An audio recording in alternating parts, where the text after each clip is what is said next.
জামালপুরের ঐতিহ্যবাহী মিল্লি আর বগুড়ার বিখ্যাত আলুগাড়ি খাওয়ার জন্য আপনাকে আর সুন্নতে খাতনা অথবা 40-এর জন্য অপেক্ষা করতে হবে না। এখন ঢাকায় বসেই খুবই অল্প টাকায় একই স্থানে পেয়ে যাবেন ট্রেডিশনাল এই খাবারগুলো। জামালপুরের এই ঐতিহ্যবাহী মিল্লি মূলত খাওয়ানো হয় কোনো ব্যক্তির 40 হাতে অথবা বড় কোনো ধরনের অনুষ্ঠানে এই মিল্লি ভাতের আয়োজন করা হয়। এই মিল্লি রান্নার প্রসেস কিন্তু খুবই সিম্পল, বাট এটার টেস্ট অসাধারণ। মিল্লি রান্নার শুরুতেই তারা গরুর মাংসকে বিভিন্ন প্রকার মশলা দিয়ে সুন্দরভাবে কষিয়ে নেয়। কষানো গরুর মাংস প্রপারলি সেদ্ধ হলে আগে থেকে গরম করে রাখা পানির ভেতর চালের গুঁড়ি ঢেলে দেওয়া হয়। চালের গুঁড়িকে গরম পানির সাথে মিক্স করে কষানো গরুর মাংসের উপর ঢেলে দেওয়া হয়। এরপর উত্তপ্ত আগুনে 1 থেকে 1.5 ঘন্টা সম্পূর্ণ মিশ্রণটাকে রান্না করা হয়, আর এর মাধ্যমেই প্রস্তুত হয়ে যায় জামালপুরের ঐতিহ্যবাহী মিল্লি। আবার অন্যদিকে বগুড়ার বিখ্যাত আলুকাটি রান্নার প্রসেসও কিন্তু প্রায় একই ধরনের। আলুকাটি রান্নার শুরুতেও গরুর মাংসকে বিভিন্ন প্রকার মশলা দিয়ে প্রপারলি কষিয়ে নেওয়া হয়। কষানো গরুর মাংস সেদ্ধ হয়ে গেলে আগে থেকে সেদ্ধ করা আলুকে ম্যাশ করে গরম পানির সাথে মিক্স করে সেদ্ধ করা গরুর মধ্যে ঢেলে দেওয়া হয়, আর এইভাবেই তৈরি করা হয় বগুড়ার বিখ্যাত আলুঘাটি। এখানে মাত্র 130 টাকায় মিল্লি এবং 130 টাকায় বগুড়ার আলুঘাটি পেয়ে যাবেন। আর আপনি যদি মিল্লি অথবা আলুঘাটি খিচুড়ি দিয়ে ট্রাই করেন তাহলে আপনার প্রাইস পড়বে মাত্র 170 টাকা। আমি ওদের 170 টাকা করে মিল্লির প্যাকেজ এবং আলুঘাটির প্যাকেজ নিয়ে নিই। 170 টাকার আলুঘাটির প্যাকেজে একজনের সমপরিমাণ খিচুড়ির সাথে 2 থেকে 3 পিস গরুর মাংস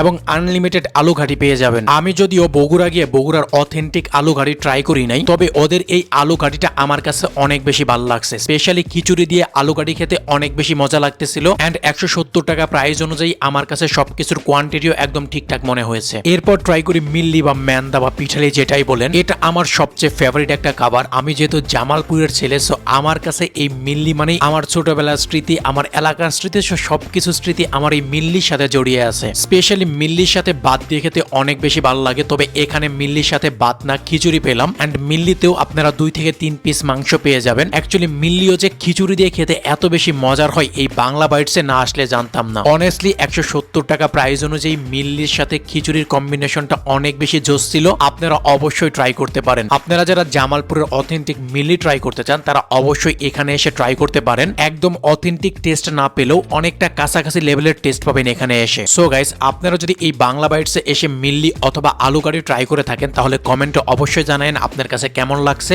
আর এই বাংলা বাইটসের এক্সাক্ট লোকেশন হচ্ছে মিরপুর 13 বিআরটি এর অপোজিটের গলিতে এসওএস ট্রেডিং সেন্টারের সাথেই। সো আজকের মতো এই পর্যন্তই, দেখা হচ্ছে অন্য কোনো ভিডিওতে। সে পর্যন্ত ভালো থাকেন, সুস্থ থাকেন, আল্লাহ হাফেজ।